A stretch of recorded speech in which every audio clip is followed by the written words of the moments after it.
হেসেল শব্দটার সঙ্গে আমরা মেয়েরা অনেক বেশি পরিচিত, তাই এই গরমে হেসেল না সামলেও কিন্তু উপায় নেই। আর আজ আমার হেসেলে হচ্ছে পনির। আজ যেহেতু টুয়েসডে, তাই আমাদের নিরামিষ, তার জন্য নিয়ে চলে এসেছি পনিরের রেসিপি। আর ফোড়নে দেওয়ার জন্য নিয়ে নিয়েছি একটা শুকনো লঙ্কা, একটা তেজপাতা, 4টে এলাচ আর আস্ত জিরে।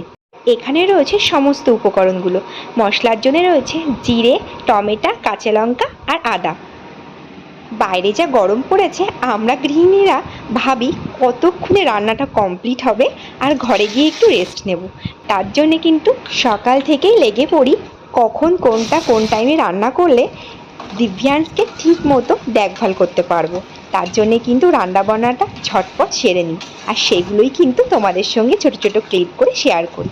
তো কড়াইতে কিন্তু আমি কড়াটা গরম করে নিয়ে তেল দিয়ে দিলাম, তারপর কিন্তু ফোড়নগুলো একে একে দিয়ে আলুগুলো ছেড়ে দিলাম, আর আলুগুলোকে ফ্রাই করে নেব। দিয়ে দিলাম পরিমাণ মতো লবণ আর হলুদ। তোমরা বাড়িতে পনির কীভাবে রান্না করো আমার কমেন্টস বক্সে এসে কিন্তু অবশ্যই কমেন্টস করে জানিও। আমি যদিও বেসিক্যালি এমনভাবেই রান্না করে থাকি, বেশিরভাগ টাইমে একটু ডিফারেন্স ট্রাই করি, সেটা অন্য সময়। যাই হোক, এখানে নিয়ে নিয়েছি সমস্ত উপকরণগুলো যেগুলো দিয়ে মশলাটা পেস্ট হবে। তো পেস্ট করেও নিলাম। এবার কিন্তু কড়াইতে দিয়ে দেব আলুগুলো হালকা ভাজা হবার পর।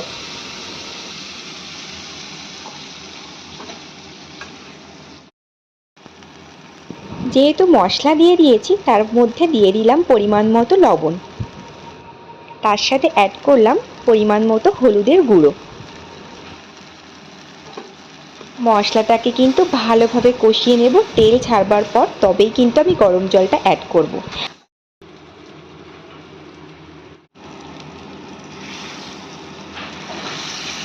ব্যাস, গরম জল অ্যাড করে দিলাম। আর একটু জল দেবো, কারণ আমাদের বাড়িতে ঝোলের পরিমাণটা একটু বেশি সবাই পছন্দ করে। আর বাইরে যা গরম পড়েছে, তাতে কিন্তু একটু হালকা পাতলা খাবারই এখন বেশি ভালো লাগে সবার মুখে।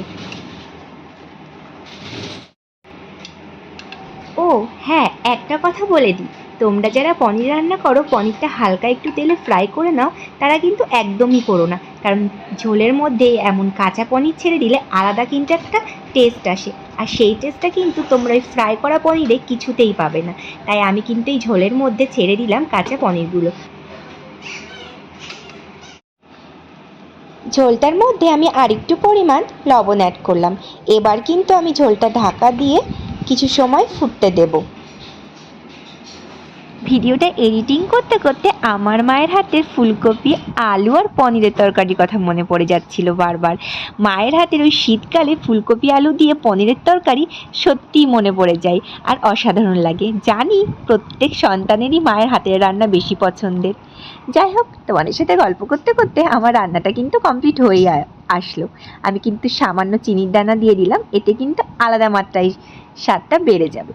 তারপর কিছু সময় নাড়াচাড়া করে একটু ফুটতে দেব, তারপর কিন্তু আমার পনিরটা আমি নামিয়ে নেব।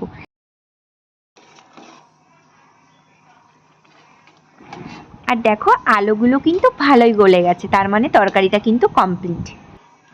ও হ্যাঁ, আরেকটা কথা তোমাদের বলা হয়নি, চাইলে তোমরা কিন্তু এর মধ্যে পোস্ত বাটাও দিতে পারো, সেই তরকারিটাও কিন্তু বেশ লাগে খেতে। ব্যাস, আজকের মতো পনির তরকারি আমার কমপ্লিট হয়ে গেল। তোমাদের যাদের ভালো লাগবে অবশ্যই কিন্তু একটা লাইক করো, আর কমেন্টস করতে কিন্তু একদম ভুলো না।